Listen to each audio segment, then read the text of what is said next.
Ok, finalmente. Peço desculpa. Tinha corrido bem nos testes e agora estava a correr mal. Pronto, muito obrigada, portanto, continuando, muito obrigada por nos terem sido dada esta oportunidade de fazer este webinar direcionado para os operadores que no fundo, importam produtos do Brasil. Dizer que nós, enquanto Autoridade Florestal Nacional, somos uma equipa, nós, como sabem, quem nos está a ouvir e que labora aqui em Portugal continental, sabe que nós temos serviços regionais, nós somos uma equipa normal de mais ou menos 20 pessoas que estão organizadas para fazer fiscalizações e nós aqui na sede estamos mais a fazer as grandes orientações e os procedimentos e fazer a articulação com a Comissão. Fazemos também planos de fiscalização anuais que são apresentados à Comissão. E esta apresentação foi feita pela equipa aqui da sede, que para além de mim é também o engenheiro Salinas e a engenheira Alexandra Ricardo. Nós organizámos a apresentação, vamos começar por fazer um breve enquadramento, não vamos repetir o que o nosso colega do Brasil, da Imaflora, apresentou. Depois, dando mais um enfoque àquilo que são os desenvolvimentos recentes relativamente às questões relacionadas introduzidas pela Comissão Europeia e relacionadas com o Brasil. E depois passamos a uma parte, aqui o engenheiro Fernando Salinas irá apresentar estas duas últimas partes relativas à fiscalização e dando umas notas finais daquilo que é relevante para os operadores enquanto importadores do Brasil possam ter em atenção quando fazem, portanto, estas importações. Como nota final, como nota preliminar, dar-vos a dizer também que o Regulamento da Madeira, quando entrou, este Regulamento 995, ele é publicado em 2010, conforme o colega referiu, e entrou em vigor em 2013, em março de 2013. Este regulamento, no fundo, veio introduzir mecanismos que no fundo têm que se fazer a rastreabilidade e o controle relativamente às atividades que são a exploração florestal e ao comércio dos produtos florestais, desde o início do corte, portanto, ao longo de toda a cadeia de abastecimento, desde o início do corte até à sua colocação no mercado, e pode ser mercado nacional ou mercado internacional, portanto, importações. No fundo, a extração madeireira dá-se fora do país em que ele é colocado. Em Portugal, nós somos das primeiras autoridades competentes, portanto, a fazer a regulamentação. O diploma sai 2 meses a seguir, praticamente após ter entrado em vigor na União Europeia e nos Estados-membros, portanto é o diploma 76, definiu uma autoridade competente apenas para o Regulamento da Madeira, o Regulamento FLEGT, que é o licenciamento FLEGT, quem ficou responsável foi as autoridades alfandegárias em Portugal. E para além de ter definido este diploma, para além de ter definido quem é que era a autoridade competente em Portugal, também no fundo instituiu alguns procedimentos que facilitavam no fundo quer o registro, quer o conhecimento por parte dos operadores, porque era muito mais fácil fazer uma disseminação posterior desta informação e nós próprios também conhecermos aquilo que era o operador, quem são as empresas no fundo que operam em Portugal e que estão no fundo que têm que, de alguma maneira, estar a cumprir com o Regulamento da Madeira, quer sejam operadores ou quer sejam comerciantes. Portanto, isto é um registro. O registro é feito através de um sistema informático, uma aplicação, que está disponível no site do ICNF, naquele link que vocês podem ver na apresentação. Basicamente, o registro consiste numa primeira identificação do operador, portanto, a denominação da empresa, depois a identificação das atividades em que ele labora, portanto, a classificação da atividade económica e depois, no fundo, identificar daquela lista de produtos que estão abrangidos pelo regulamento, devem identificar quais são, no fundo, os produtos que o operador, pode apenas ser só um ou mais do que um, no fundo, está a colocar no mercado.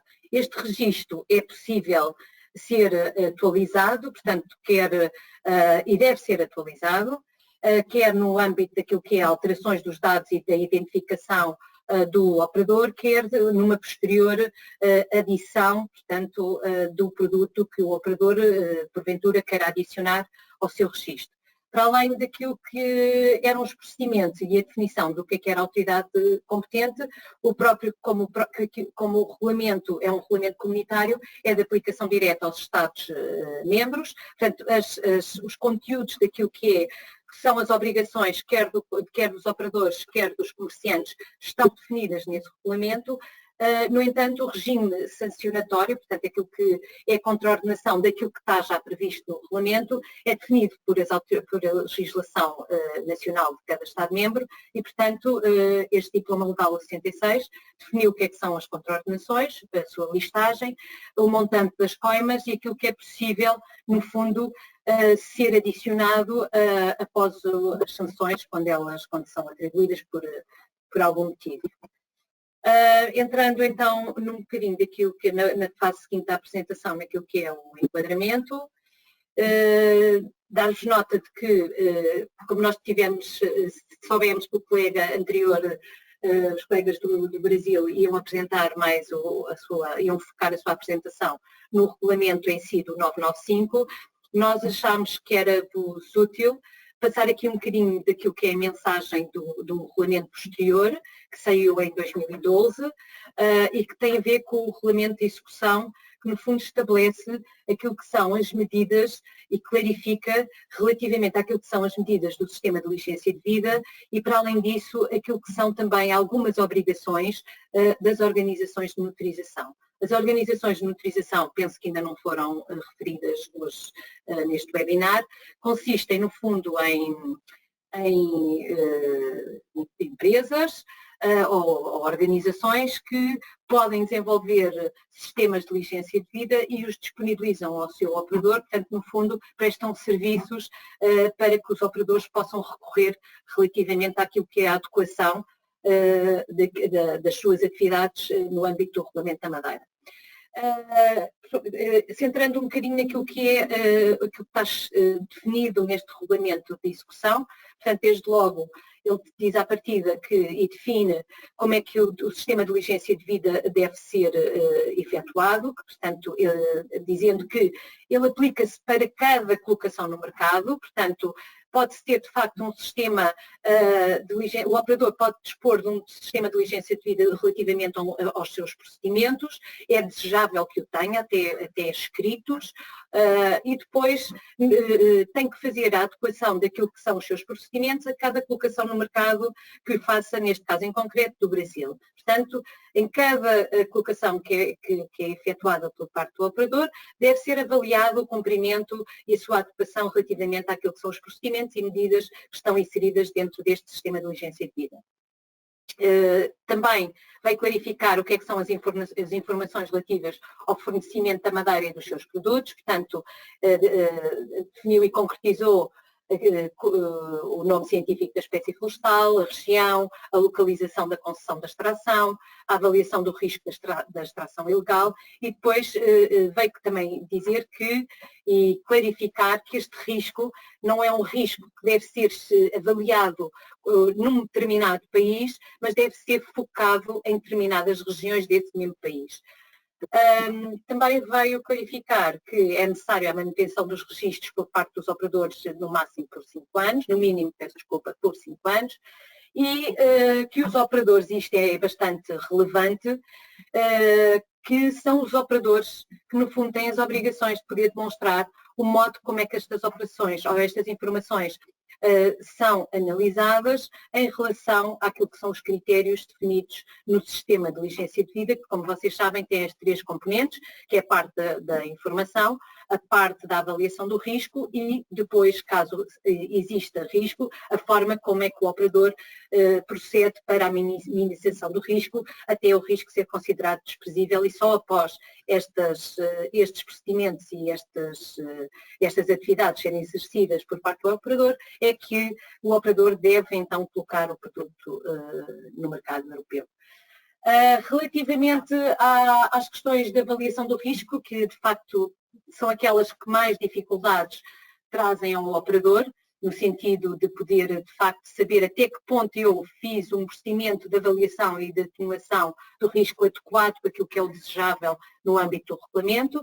Aquilo que este regulamento de execução refere é que O operador deve ter procedimentos e medidas que possibilitem, por um lado, que estas mesmas medidas estejam acessíveis ao público, portanto, deve haver a possibilidade de avaliação da legislação aplicável, deve também permitir que uma avaliação regular por parte de terceiros, incluindo, por exemplo, visitas de campo, verificações da legislação, se a legislação aplicável é ou não é cumprida, e depois incluir meios para avaliar se a madeira extraída ou os produtos destes derivados se encontram em conformidade legal e, neste caso, desde o corte até à cadeia de abastecimento, antes da colocação no mercado europeu.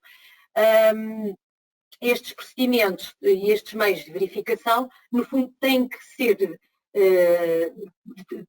facilmente verificáveis, ou não digo facilmente, mas tem que ser dada a possibilidade de quem faz as fiscalizações de poderem ou não poderem ter demonstrado que realmente o operador exerceu e verificou toda a legalidade no âmbito da cadeia de abastecimento. Só dar-vos nota de alguns números, portanto, relativamente ao que é o registro dos operadores em Portugal, em dezembro de 2020, portanto, tínhamos neste momento devemos estar com quase 7.000 operadores registados.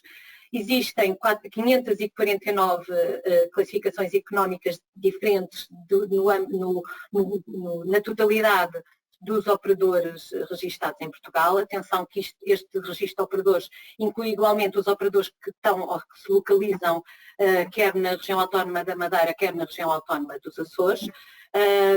As autoridades quer da região autónoma dos Açores, quer na região autónoma da Madeira, colaboram connosco, têm os seus planos de fiscalização completamente distintos, quer dizer, são adicionados aos nossos plano de fiscalização, mas são reportados como um todo ao nível da Comissão Europeia, assim como os resultados das fiscalizações também, quando são comunicados, para além do que são fiscalizações em Portugal continental, são adicionadas também as fiscalizações feitas pelos nossos colegas, quer nos Açores, quer na Madeira.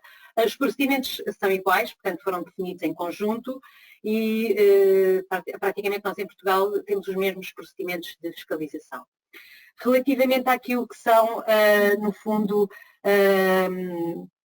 a maior parte dos operadores estão, portanto, registados na CAI de Exploração Florestal e depois por a CAI de Comércio Grosso e de Madeira Bruta e de Produtos Derivados. Essencialmente, os operadores estão registados na atividade de exploração florestal e o produto mais identificado nesse registro corresponde ao papel e o cartão, isto é, seguidamente da madeira em bruto, isto é compreensível relativamente àquilo que são as empresas, muitas das vezes são fora destes cais mais florestais, estes cais que têm a ver mais com as fileiras florestais, mas que, no fundo, se estão a importar ou etiquetas, papel de cartão ou algumas outras questões ligadas mais ao papel e ao cartão. Agora vamos passar para aquilo que são os desenvolvimentos recentes relativamente àquilo que são a informação dada pela Comissão e focámos em concreto no caso do Brasil.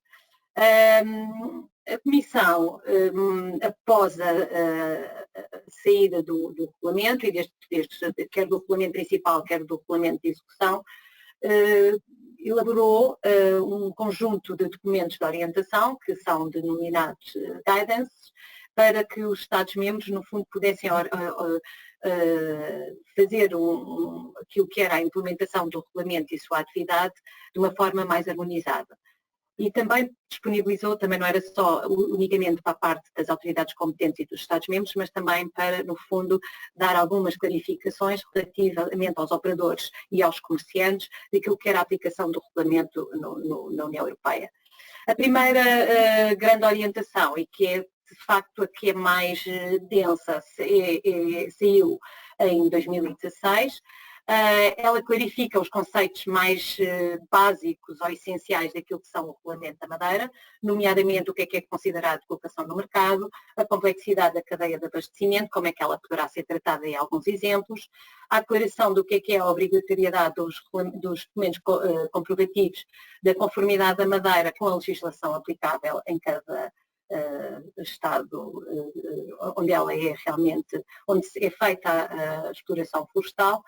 E depois também aquilo que mais recentemente foi também publicado aquilo que são as grandes guias de orientação, aquilo que são as preocupações fundamentadas, que no fundo se tratam de alguns relatórios que são produzidos por entidades terceiras que não as autoridades competentes, os operadores ou os comerciantes e, portanto, no fundo esta guidance define quais são os requisitos de quem quer fazer ou apresentar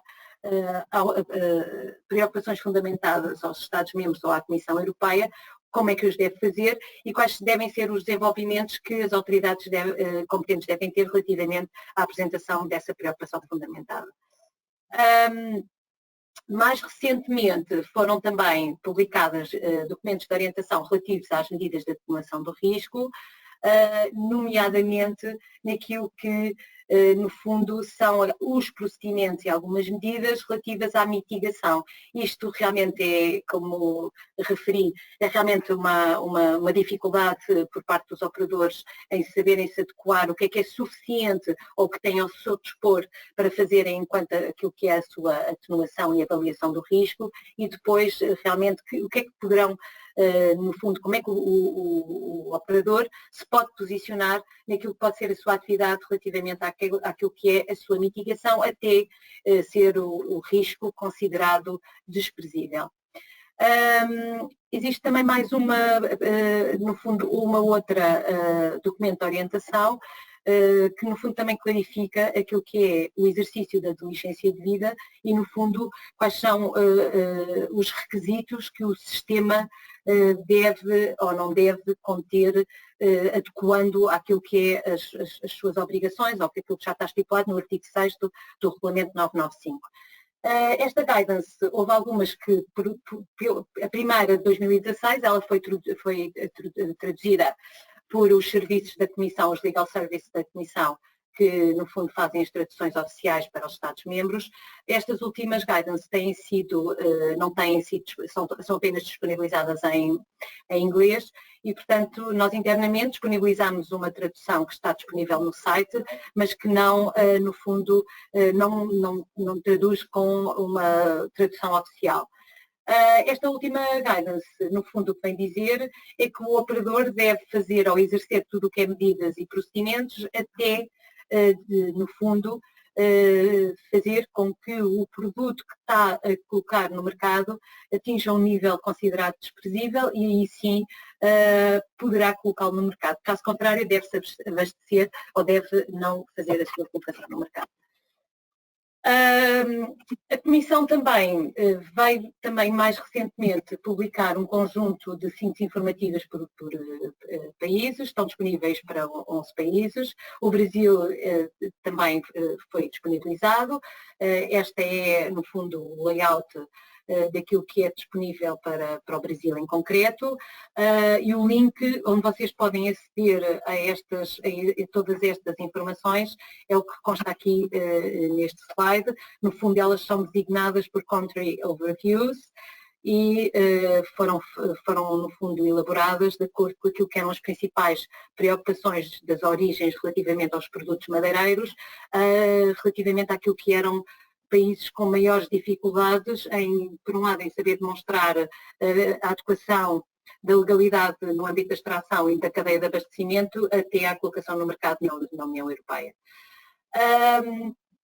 Mais recentemente, e basicamente foi em dezembro de 2020, a Comissão também veio, no fundo, produzir um documento de orientação e disponibilizou-os quer aos operadores, quer às autoridades competentes, relativamente àquilo que deve ser o exercício da diligência de vida no que diz respeito, em concreto, a 3 países. Estão disponíveis para o Brasil, que é no fundo, que este slide corresponde àquilo que é as questões que estão contidas neste documento de orientação relativamente ao Brasil, estão também disponíveis para a Ucrânia e há uma outra terceira para o Myanmar.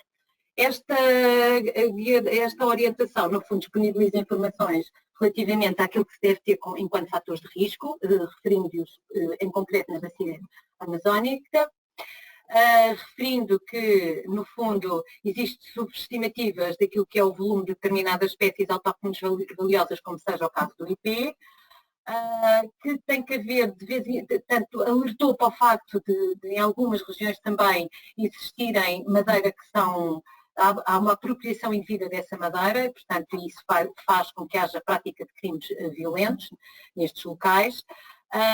Também refere que por parte dos operadores podem, no fundo, avaliar e verificar os registros de transgressões de natureza ambiental e que esta informação está disponibilizada no site do IBAMA. Também alertou para o facto, ou alerta para o facto de existir alguma dificuldade em assegurar a rastreabilidade na cadeia de abastecimento e concretiza esta, no fundo, dificuldade relativamente àquilo que são as atividades que ocorrem na serração. Como vocês sabem, os produtos oriundos do Brasil só podem ser colocados no mercado europeu após a sua primeira transformação. E, portanto, alerta que há em algumas cadeias, alguns elos da cadeia de abastecimento, há dificuldade em poder comprovar, no fundo, a legalidade ao longo de toda a cadeia. Refere também que, como medidas que os operadores, em caso de dúvidas relativamente às medidas de atenuação do risco, devem recorrer a verificações independentes para avaliar toda a integridade e rastreabilidade ao longo da cadeia de abastecimento, que os fatores, há, portanto, uma verificação independente, se for necessária, por parte dos fatores de conversão volumétrica, nomeadamente ao nível da serração da madeira. Portanto, há uma resolução que foi publicada por o CONAMA. E depois também refere que os operadores devem dar preferências à cadeia de abastecimentos não tão complexas, portanto, basicamente o que dá um conselho que as cadeias de abastecimento, quanto menos intervenientes, mais fácil será de demonstrar a legalidade relativamente à adequação àquilo que é as medidas da diligência devida. E depois também, em caso de dúvidas, também aconselha os operadores a poderem recorrer a imagens de satélite para confirmar, no fundo, se existe ou não exploração na área, e agora de manejo florestal, portanto, no fundo é na área de gestão florestal, no período em que ocorreu a atribuição da concessão. E como recomendação final, no fundo, o que refere é que, em caso destas medidas de atenuação do risco não reduzam para um nível desprezível, portanto, se o operador não os conseguir reduzir para este nível desprezível, os operadores devem então abastecer de colocar o produto no mercado europeu. E agora vou passar ao meu colega Fernando Salinas, que fará a última parte da apresentação.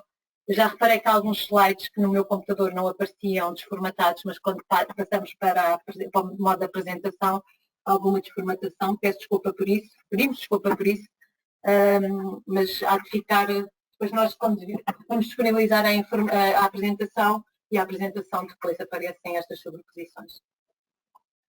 Não.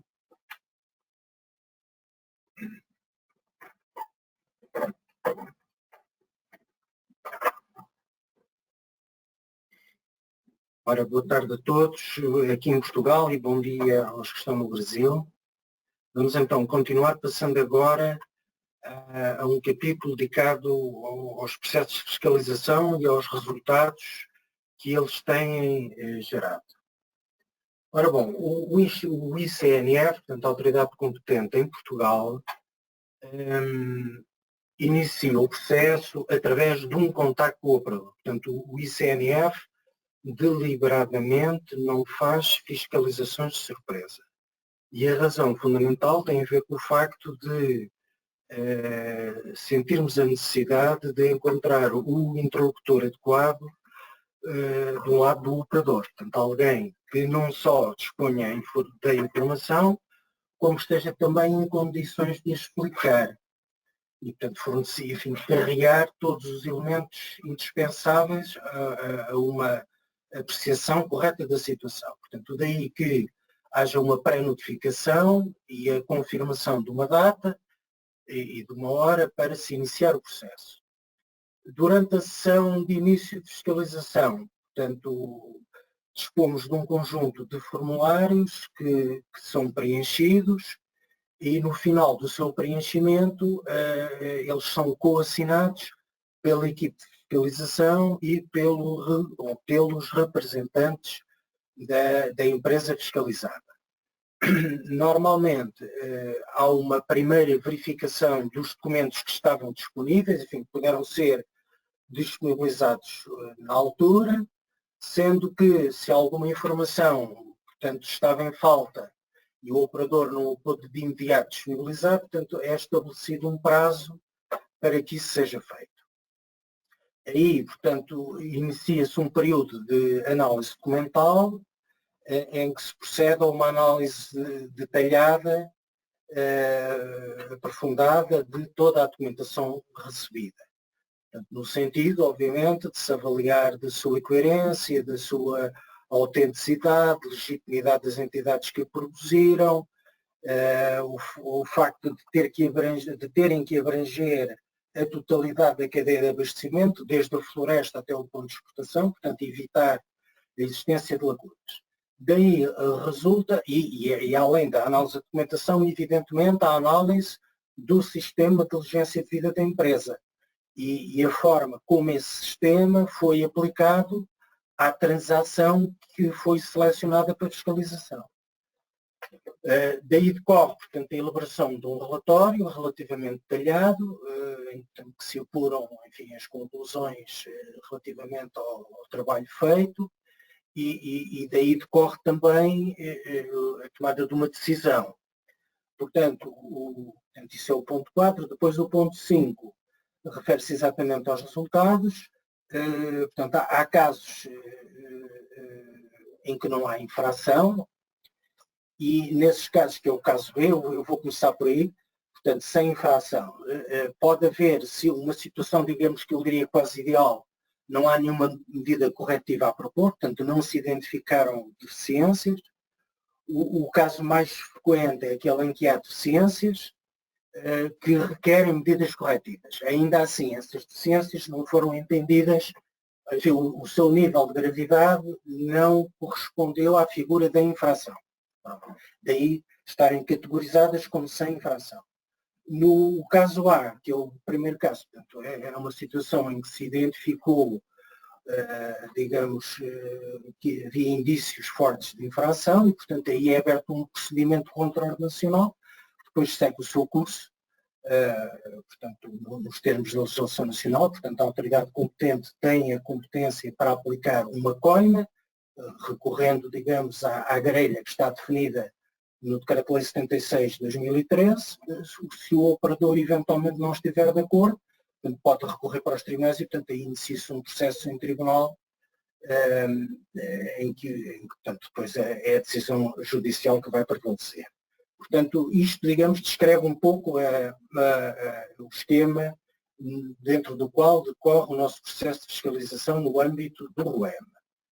Agora, relativamente ao caso do Brasil, uma vez que é o foco nesta apresentação, portanto, e em termos de números, temos que entre 2014 e 2020 foram fiscalizados 21 operadores importadores, portanto, de madeira ou produtos derivados do Brasil. A esses 21 correspondem 26 transações, portanto, o que quer dizer que, no caso de alguns operadores, foram fiscalizadas mais do que uma transação. E essas 26, ou dessas 26, 23 tiveram origem nos estados da Amazónia e 3 em estados, portanto, mais ao sul do Brasil, portanto, os estados onde estão as plantações industriais. Como sabem, isto são duas realidades muito diferentes do ponto de vista quer florestal, quer até socioeconómico. Obviamente, ambas estão abrangidas, enfim, ou os produtos que decorrem destes modelos, enfim, quer dos ecossistemas naturais de floresta nativa do Amazonas, quer das plantações, ambos estão, ao entrarem no território europeu, estão abrangidos pelo RUEM, mas ainda assim, obviamente, que são realidades diferentes, que têm especificidades próprias que depois se refletem também no processo naturalmente no processo de diligência de vida e depois também na própria fiscalização. Ora bom, dessas 26 transações, em 21 foram aplicadas medidas corretivas. Pronto. E 4 delas foram aplicadas processos de contraordenação a operadores por ausência de sistema de diligência de vida. Digamos que era a transgressão, a infração mais relevante. Não havia sistema, e não havendo sistema, obviamente, que a aplicação do regulamento torna-se impossível. Pronto, não há, digamos, volta a dar essa questão. Sendo que 3 tinham origem em produtos madeireiros originários dos estados da Amazónia e uma em zona de plantação florestal. Pronto. Relativamente ao período 2015-2020, portanto, o ICNF recebeu 2 preocupações fundamentadas apresentadas pela Organização Internacional Greenpeace relativamente a 10 operadores importadores nacionais que tinham importado madeira da zona da bacia do Amazonas, para simplificar. Os estados são diferentes, num caso é Pará, no outro são Rondônia, Mato Grosso, mas pronto. Portanto, da zona da Amazónia. A todos eles, resultado de fiscalização que foram realizadas subsequentemente, a todos eles foram aplicadas medidas corretivas, sendo que, relativamente a 2, foram propostos procedimentos de contraordenação, por ausência, sobretudo, do mínimo de diligência devida. Pronto. Isto, portanto, foi o resultado dos nossos processos de fiscalização centrados no Brasil. Agora, do ponto de vista mais do conteúdo, daquilo que foram as principais falhas, deficiências ou infrações, portanto, algumas já configuram infrações, portanto, a primeira e a mais grave de todas será uma ausência do SDD. Portanto, isso é claramente uma infração, digamos, sem apelo nem agravo. Depois, uma segunda área tem a ver com lacunas na recolha de informação. Ou seja, há etapas da cadeia de abastecimento que não estão devidamente documentadas. Nos casos, noutros, a consulta da informação é feita posteriormente à ação de fiscalização, porque, como sabem, no caso do Brasil, há a possibilidade de consultar sites, quer de uma organização federal, como é o caso do IBAMA, quer de organizações estaduais, não é? Pará, Mato Grosso, etc. E, obviamente, a data da consulta figura no documento que é emitido subsequentemente a essa consulta. Ora bom, se a gente vê que a data da consulta é posterior à data da fiscalização, como podem compreender, a validade do documento no quadro deste processo de fiscalização tem que ser posto em causa, é evidente. Pronto. Depois, o terceiro nível tem a ver com ausência ou falhas na análise de risco.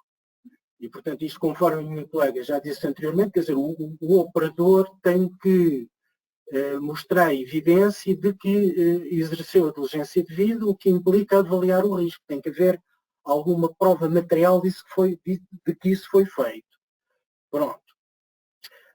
Uma área onde às vezes há algumas, onde há debilidades, tem a ver com as unidades de transformação. Portanto, nós chamamos de serrações cá, no Brasil chamamos de serrarias, portanto, ou não foi, digamos, verificado o histórico das empresas, ou não foi obtida licenças de operação válidas, portanto, emitidas de contrato competente e com um período de validade que abrange o período de transação.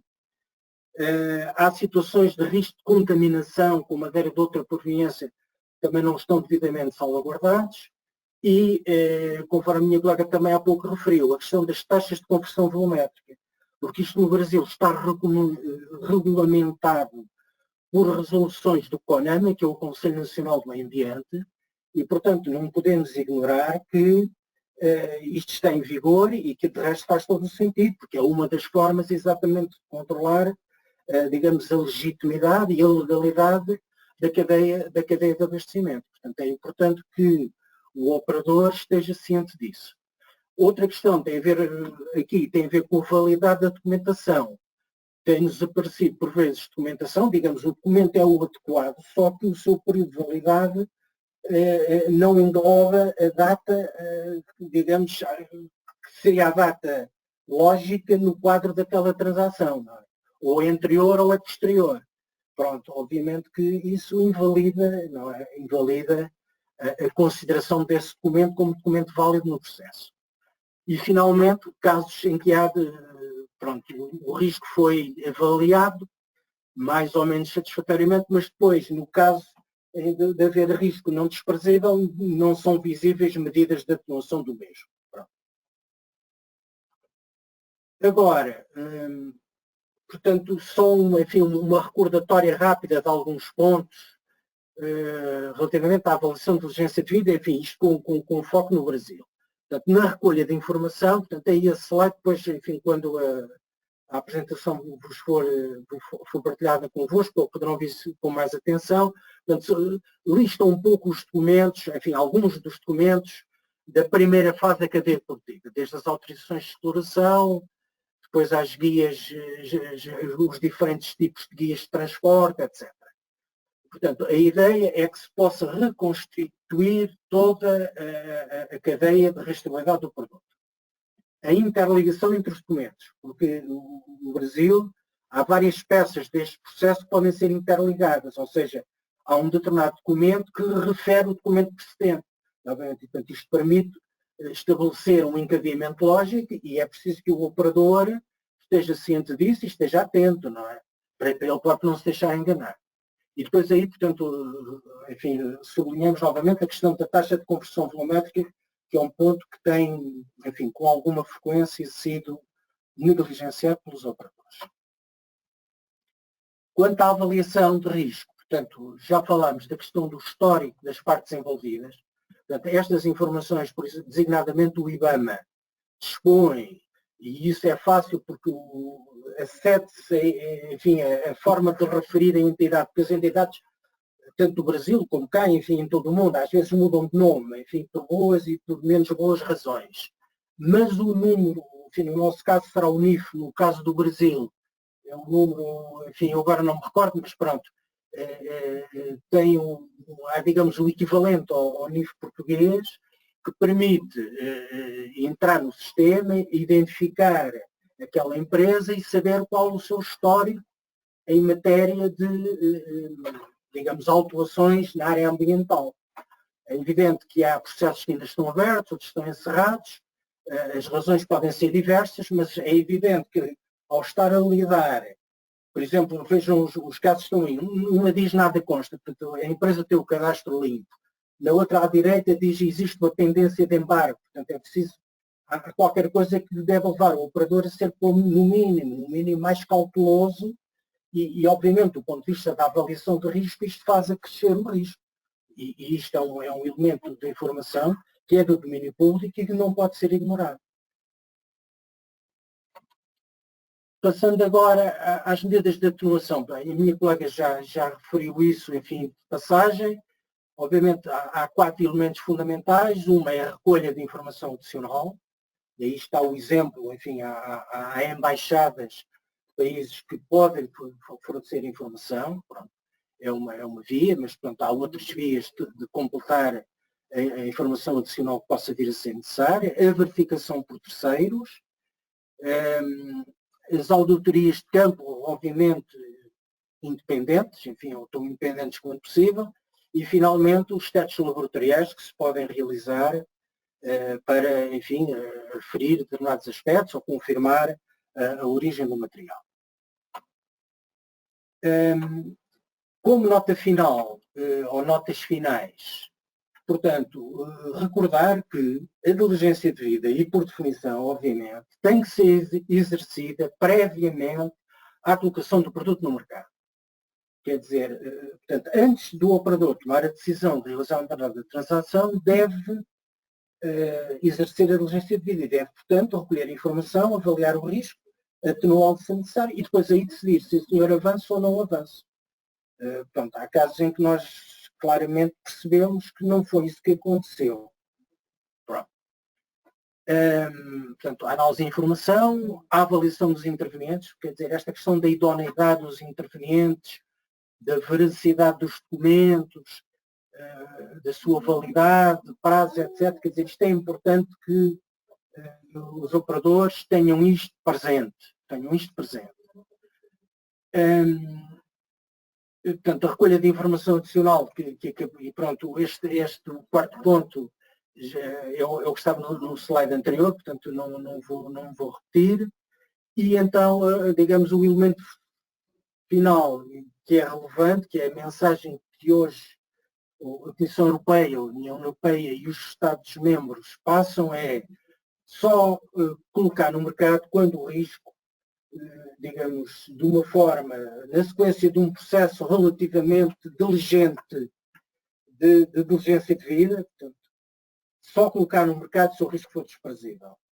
Se o risco não for desprezível, é preferível que ou procure outras alternativas, se tiver que, digamos, continuar a importar desse país, ou eventualmente cancelar as transações. Quer dizer, isto é realmente uma medida, digamos, extrema, mas que de facto é o que decorre da aplicação lógica de todo este dispositivo, não é?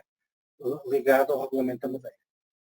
Pronto, muito obrigado. Agora estamos à vossa disposição para eventuais questões que colocarão através do chat das questões. Pronto.